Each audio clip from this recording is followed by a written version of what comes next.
तो आज मैं बनाने लगा हूँ घर में ज़बरदस्त सा सूप। ये सूप का पैकेट मुझे करीबी बेकरी से मिल गया था, लेकिन मुझे समझ नहीं आ रही थी कि ये सूप आखिर बनता कैसे है। फिर मैंने देखा कि इसके ऊपर बनाने का तरीका लिखा हुआ था, तो हमने बगैर वक्त ज़ाया किए सूप बनाने की तैयारी शुरू कर दी। सबसे पहले आपने इसमें 3 गिलास पानी डाल देने हैं। फिर पैकेट खोलकर इसके अंदर जो कुछ भी हो सब इसमें शामिल कर दें। फिर चम्मच की मदद से इसे अच्छी तरह मिक्स कर लें। मेवे को उबाले आने से बचाने के लिए वक्फे से चम्मच से हिलाते रहें। हल्की आंच पर रखकर 3 मिनट तक चम्मच से हिलाते हुए पकाते रहें।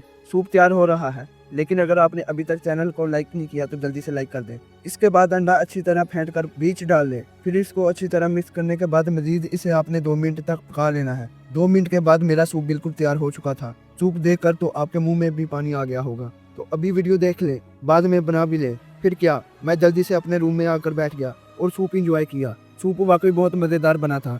मैंने आराम से सूप खत्म किया और इतने में जब वक्त देखा तो नमाज़ इशा का वक्त हो चुका था। फिर मैं फ़ौरन मस्जिद में गया और नमाज़ इशा अदा की। तो ये था हमारा आज का वीडियो।